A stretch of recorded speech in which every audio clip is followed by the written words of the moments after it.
Chapter 4. The moment the grown-ups had left the room, Julius turned to Varjak.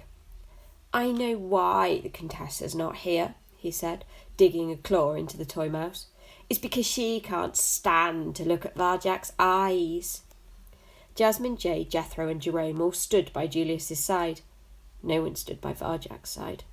He was alone and boxed in by the Contessa's empty armchair. "Poor Varjak," said Cousin Jasmine, but she was smiling as if it was some kind of joke. "Why do you always pick on him? I'm sure he'd rather have green eyes like everyone else."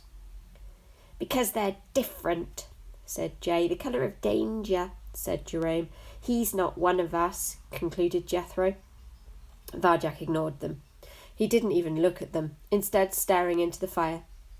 "The Contessa's not here because she's probably dead. Didn't you hear the elder paw?"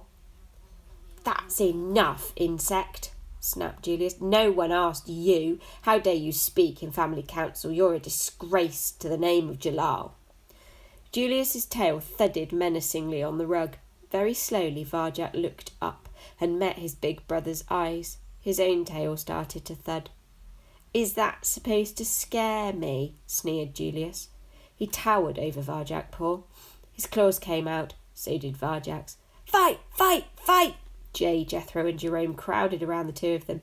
Jasmine watched, grooming her fine silver-blue fur.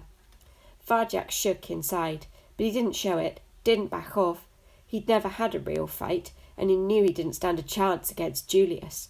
But it was as if something inside him was rising up, something old and strong and buried deep. Who did Julius think he was? "Julius, darling, he's only a little kitten," cooed Jasmine in her milk-in-the-morning kind of voice. "He's not even a proper Mesopotamian blue," she said. Julius stared at Varjak with devastating green eyes. His pupils were thin slits of scorn, mocking, challenging, daring Varjak to move first. Varjak couldn't. He couldn't even hold the gaze. It was too strong, too sure of itself. Whatever it was that had risen up within him had gone. He turned away and backed down. It was over. Julius had beaten him with just one look, as father had beaten the elder paw. In the fireplace the flames sputtered and died. "You're the cause of all this trouble," said Julius. "Apologise for what you've done." "I'm sorry," croaked Varjak. His words were like hot coals in his mouth. "Don't ever do it again, or I'll break every bone in your body." Varjak sloped away from the front room, humiliation scorching his cheeks. A disgrace to the name Jalal. That hurt the most. He didn't care what Julius thought, but Varjak had always felt close to his ancestor, always loved the tales. He couldn't bear the thought of being a disgrace to him. "You wait," he said to an imaginary Julius in his head. "You just wait. One day I'll show you." There was no one in the hallway. It didn't matter if he was caught going out into the garden now. Things could hardly get any worse. Varjak went up to the back door, nudged the cat flap open, and slid silently out. The garden was a dark, gloomy place, full of gnarled old trees. They bent back on themselves, grown inwards and locked together, making a tangled net of knotted wood. It was hard to see the sky through them. Beyond the trees lay the stone wall that enclosed the Contessa's house and garden. It was so high that no one in the family could imagine climbing it. Even Varjak, who could sometimes make it halfway up a curtain before mother or father shouted at him to get down. He drank in the cold night air, peered at the massive wall with the tangled branches, and thought he could see a thin white whisker of the moon up there, far, far above. Varjak. It was the elder paw. He was on his own at the bottom of the garden by the crumbling roots of a dying tree. Varjak padded over to him. "I'm sorry, elder paw," he said. "It's my fault, everything that happened. But it's true about the black cats. I swear on the name of Jalal it's true." Grandfather smiled sadly. "I know that. But it's not your fault, not a bit of it. It's them. They don't even want to think any more." They sat in silence together, in the shadow of the wall. "Are you still going to tell me a tale of Jalal's greatest battle?" said Varjak after a while. "Against Salia of the North? Not tonight," said Elder Paw. "I'm afraid there are more important things to tell you first. You're still young, but I don't think you have much time, and you're the only one who'll understand." Varjak's skin tingled beneath his fur. Even after what had happened in the council, he was thrilled by his grandfather's words. "I'm ready, Elder Paul," he said. "Then listen carefully. Jalal only knows what this gentleman's up to, but with the Contessa gone, it's more than we can manage. We have to get help from outside."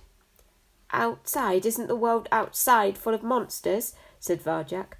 "A monster's exactly what we need. A monster called a dog. The tales say they're huge and strong enough to kill a man. Dogs fill the heart with fear and with their foul breath and deafening sound. But the tales also say Jalal could talk to them, so there must be a way to get their help to scare this man away. Mother and father say the tales aren't true. They say they're only stories." "Only stories?" The elder Paul looked at him. "And you believe that?" Varjak shook his head. "No." "Good, because I'm going to tell you a family secret now, an old one. It goes right back to the beginning." Varjak's mind raced. This was the first he'd heard of any secret. "Is it about Jalal?" he guessed.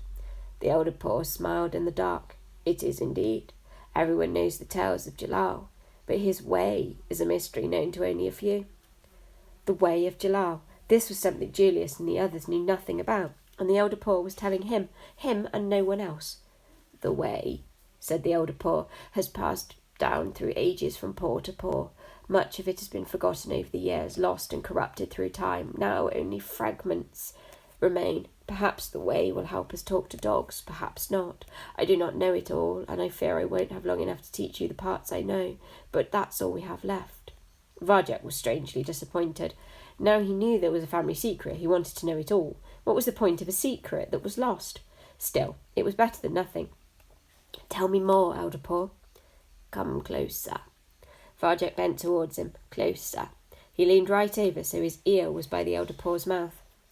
"There are 7 skills in the way of Jalal," whispered the elder Paul. His breath was warm in the cold night air. "We only know 3 of them. Their names are these: slow time, moving circles, shadow walking." He recited the skills slowly, in rhythm like poetry. "Learn these words and pass them on in turn." "Slow walking." "Slow time," said Varjak. "Moving circles, shadow walking." He rolled the words around his tongue like a new taste. Again. "Slow time, moving circles, shadow walking." His fur prickled at the strange sounds. "Never forget this. Keep the way alive, Varjak Paul." Varjak nodded. The words, Jalal's words, were safe in his head. He would always remember them.